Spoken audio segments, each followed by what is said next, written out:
Chairman ng LTFRB, Chairman Vigor Mendoza. Magandang morning! Si Ka Jerry at si Ka Tunying po ito. Morning, Katunyig, Jerry. Alam niyo ba ang punta namin para sa mga online companies? Through the years. Through the years. Gusto niyo marinig? Sige nga. Sige. Sample lang ko lang. Sige. Lang. Through the years, napabayaan ka, babalikan kita para maayos ka na husto. Through the years. Ayun! Saktong-sakto nga pala, no? Through the years. Teka, ano naman ang kanta mo sa Stradcom?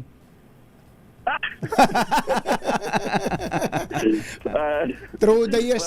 Through the years din yun. Through the years din. Na-demanda, na-complain kayo sa ombudsman dahil dun sa Stradcom, ha? Anyway, sa muna tayo, sa ride-hailing companies muna tayo. Opo. Ano pong, ano ang sabi nila sa kanta nyo? Yun po ang pinaka-punot dulo yan. Kung tutusin nyo, parang napabayaan eh. Hindi na monitor na husto, hindi na enforce mabuti. May mga kalokohan sa tabi, no? So now we want to put order into everything. Ay ngayon, nakita natin, dumobo na ng gusto yung listahan natin, no? So binigyan natin ng show cause order lahat. Let's start from basic. Palaman natin kung ano sitwasyon natin ngayon. We will penalize those we have to penalize. Accountability, sabi din Secretary Banoy. But at the end of the day,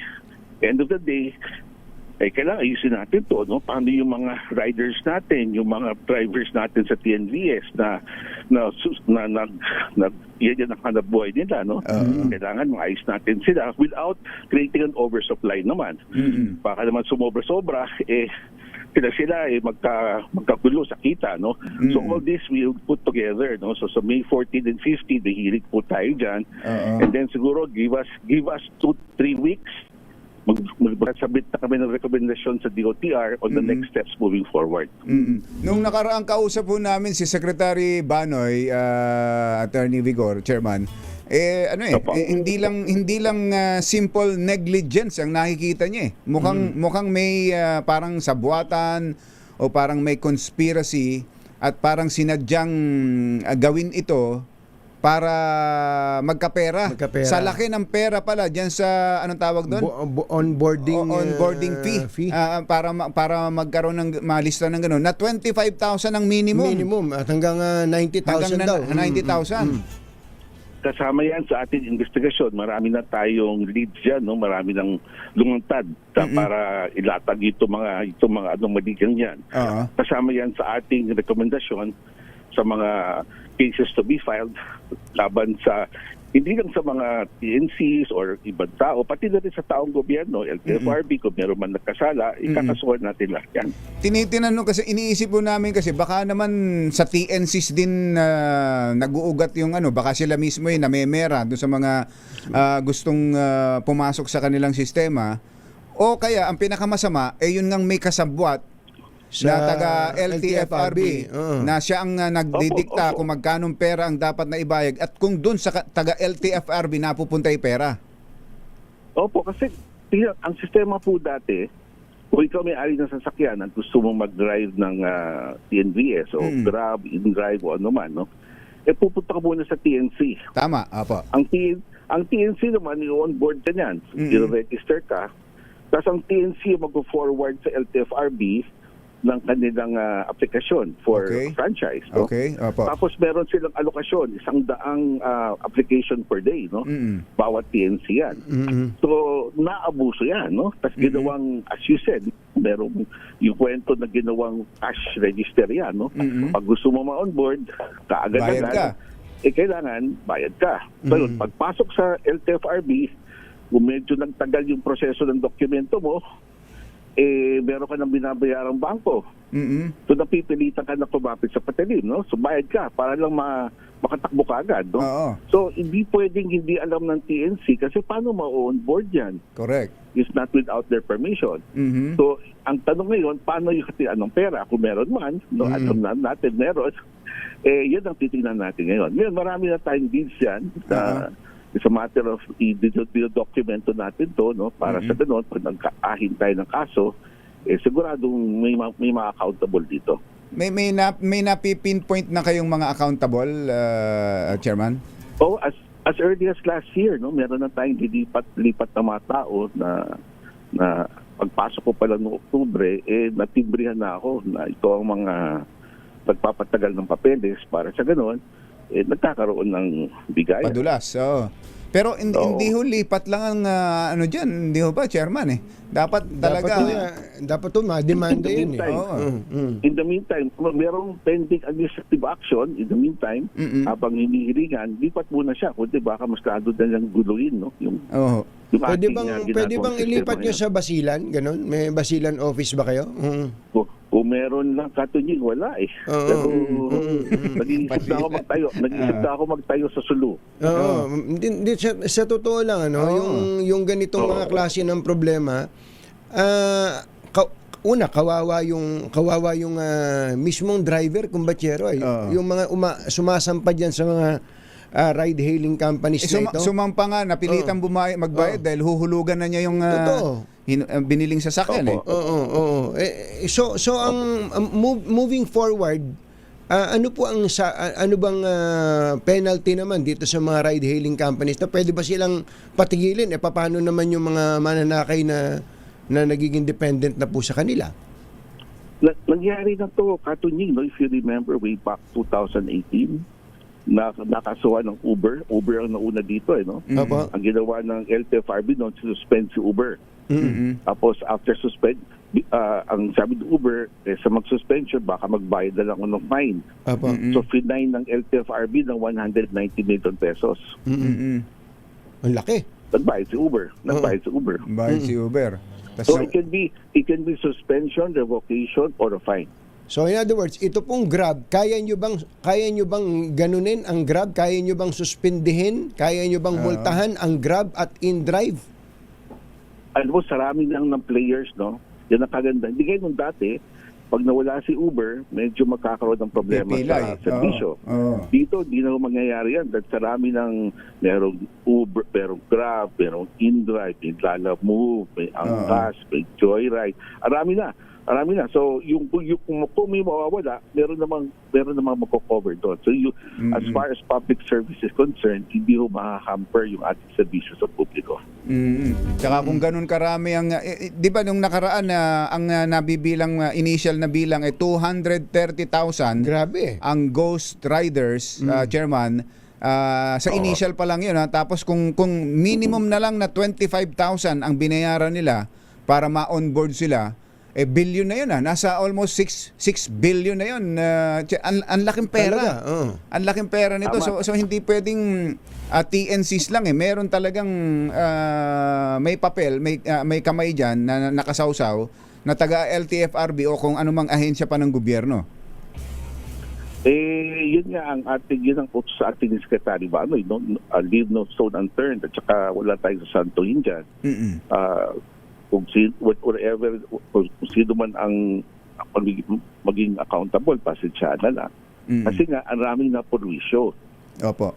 Ang raming problema. Tandaan nyo, when I came in, Katunying no October, tandaan nyo, 37,000 ang backlog ko. 17,000 doon, out of the 37,000, tupol lang sa TNBS. Intindi mo na yan. Pinabilis natin ng sistema kasi yung tagal ng sistema, nag-breed ng corruption talaga. So, ginawa nating online para mas transparent, sula ng face-to-face. Tapos, mabilisan lang ang pag-issue ng permit para sa ganon, di mo na kailangan magbigay. Wala ka ng middleman na kailangan intindihin. Opo. Ano po ang timetable nyo rito sa kung sila mumultahan o sususpindihin? 14 and 15, katunying yung ating hearing. 15. Meron tayo mga pinapasabit sa kanila. Pero as early as now, nag-iimbestiga na tayo. So ang aking estimate by the middle of June, meron na kaming rekomendasyon sa DOTR. Meantime po, anong kailangan gawin ng mga drivers na napilitang magbayad para lang ma-onboard sila? Well, separately, meeting ko rin yung mga drivers groups, no, para mapag-usapan na ano ang next steps rin para sa kanila, no. Hindi naman pwede lahat sila sa isang lugar lang, kundi magkakapatayan sila sa merkado. So we'll have to study that also kung paano natin matutulungan sila. Sabi ka ni Secretary Banoy, no, di naman talaga nila kasalanan, nagpumapit talaga sa patalim. So how can we maintain their livelihood na hindi naman masira yung yung oversupply, no, ng mga sasakyan. Tingnan nyo, nag-oversupply sa dami ng Ghost Rider, pero kapag magbubook ka, minsan ang hirap-hirap. Totoo. Wala kang maibook. Kasi ang basic stock system ng online hailing, mga 60% lang ng mga authorized ang tumatakbo at any given time. Tandaan nyo, parang part-time lang to, dagdag kita to sa mga ibang may trabaho. No? Tama. So 60% lang, hindi to, ang sasakyan kasi ang may-ari, ibang tao. So 60% ang tumatakbo at any given time. Ngayon, dahil sa kagipitan ng presyo ng crudo, it even goes below than that. Kaya mas mahirap kumuha ng sasakyan ngayon. Doon ho sa mga driver na, yun nga, babalikan ko yun, yung napilitang maglagay, baka meron silang pwedeng inguso. Chairman, ano bang reward? Reward? Yan ang yung aming pagtutulong sa kanila, no? Sabi namin, tulungan nyo rin kami. Hindi natin malilinis tong sistema to kung lahat tayo maang-maangan lang. Kayo ang naging biktima rito, naglabas kayong pera. So we'd like to know kanino nyo binigay, saan napunta yan. Kanino nyo ibinigay? Kung PNC yan, sa PNC, kung sa LTFRB, o DOTR, kung saan man, malaman namin. So marami na po ang tumayo at magsasalita. Baka po kasi yung iba matakot, Chairman, na hindi na sila kunin nung TNC o kaya iban na sila sa ano bang may reward ba kayo, may protection ba kayo may bibigay? Halimbawa, pwede niyo bang gawing assistant chairman ng LTFRB? Ang mga magsusuplong na yan. Magandang ideya yan. Magandang ideya yan. Dapat sigurado naman natin sa kanila na una we will not reveal you, no? Kung ayaw nyo, hindi namin ilalantad ang pangalan nyo, no? Yung mga mas patapang, yun ang magsasalita. But someone has to speak. Otherwise, meron kasi may mga consolidator, tawag na consolidator na nagsasalita. Sabi ko, kailangan di mo pwedeng ibulog nyo sa akin to. Kasi kailangan transparent tayo. Diba? Kasi at end of the day, ang utos sa akin, accountability. Kung di mo kami tutulungan, kasama ka sa problema. Tama po yun. Ito, kaya nga kinukwenta pa lang namin doon sa minimum pa lang na 25,000, dadaigin na nito yung mga mali-malitang perang nakikita natin sa issue ng corruption eh. Sa laki ng perang involved dito.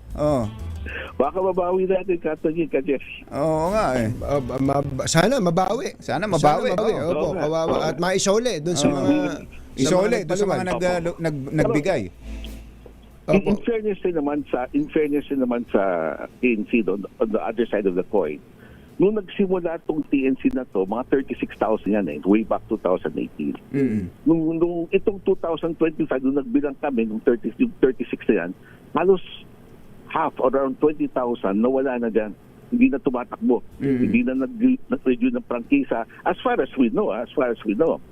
So, yan nga hahanapin namin ngayon sa listahan ng mga TNC. Sabi niyo, itong mga 20 mil na to, wala na dyan. Hindi na nag-renew ng prangkisa at assumably, hindi niya tumatakbo. Kung natira lang 16,000, no? So, pero nung pinareport sila ng lahat ng mga driver nila, re-report nila daw lahat ng driver, pati yung umalis na sa kanila. So, lahat to, kukwentahan natin to, hiningi namin yung driver at saka yung sasakyan kung saan nagda-drive to. Para malaman natin kung yung sasakyan kasama sa mga authorized units ng LTFRB. Opo. Sir, just to emphasize, just for emphasis, Yes, boss. Magkano ba dapat ang onboarding fee kung meron man? Yan ang naririnig ko, katunying eh. Yung unang yung nagsasalita sa akin, yan, 25,000. Umaabot pa nga, up to 50,000.